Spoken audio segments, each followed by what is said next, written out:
In this video, we are going to perform waxing of the upper lip.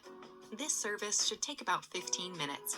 Due to the small area to be waxed and the sensitive nature of the upper lip, we will be using hard wax. It's known to be less irritating, and if removed in the direction of hair growth, it won't distort the hair follicles. Some hard wax products may also contain additives to specifically soothe sensitive skin. Prior to greeting your client, make sure your room is set up properly. Place protective paper at the head of the table. Refer to the full list of implements in your chapter for a helpful checklist. Do you have all of your supplies and implements? Great, let's meet your client. Conduct your client consultation according to the guidelines provided in our pre-service video. This includes reviewing the client intake form, discussing any contraindications, and sharing any pros and cons of the waxing service. For this service, do not wax the upper lip if your client has any skin lesions, sores, sunburn, or acne in the area. Also refrain if she's recently used exfoliating medications like Retin-A. With your client consultation complete, let's begin the waxing service. Invite your client to be seated in a semi-reclined position. A disposable headband may be used. Drape your client from the neck to the chest area. Wash your hands thoroughly and put on gloves. This must be done before any waxing service. Following the manufacturer's instructions for pre-treatment, remove makeup, oils, and pollutants, as they can prevent the wax from adhering. Use makeup remover or a manufacturer's recommended product. You can apply a thin layer of pre-wax oil to the upper lip and lower lip if necessary to protect the skin.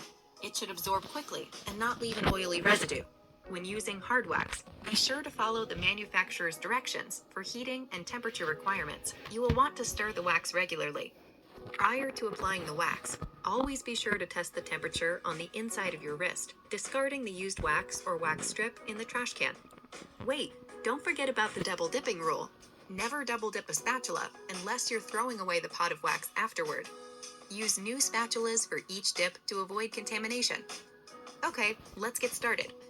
Using a medium applicator, apply the wax to one half of the upper lip. Glide up under the hair against the growth, from the outer edge to the halfway point under the septum of the nose. Then back down in a figure 8 motion. If your client would also like to have superfluous hair removed from the lower lip, the wax can be applied while the first application is setting. If you don't want to distort the hair follicles and the hair is fine, remove with the hair growth. Otherwise, if it is coarse, it can be removed against the hair growth. Be sure to form a thicker tab of wax at the end where the pull will originate. Make sure the wax is firm and tacky, but not hard or brittle. Remove the wax by holding the skin taut at the start of the pull and quickly pulling parallel to the skin without lifting up.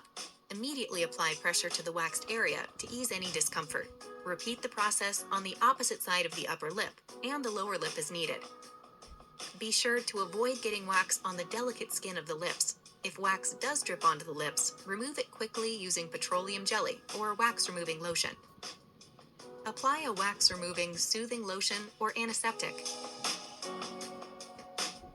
If the treated area is puffy or red, gently apply aloe vera or a manufacturer's recommended product. You can also offer your client a bag of ice or cold stones to ease the sensation. If your client should develop for a month to 6 weeks, to keep that smooth develop hives, advise her to monitor the duration, as this could be a sign of an allergic reaction to the type of wax used. If the hives are temporary, she may wish to take an antihistamine before future services, as this could help alleviate the reaction. With the waxing portion of your appointment complete, remove the headband and drapes. Remove gloves and offer your client a handheld mirror to view her smooth upper lip. Be sure to let your client know that temporary redness and irritation are normal. Advise her to avoid sun exposure and tanning booths, exfoliation, creams with fragrance, or other ingredients that may be irritating. Also avoid excessive heat, including hot tubs and saunas, for at least 24 to 48 hours after waxing, and especially if any redness or irritation is present.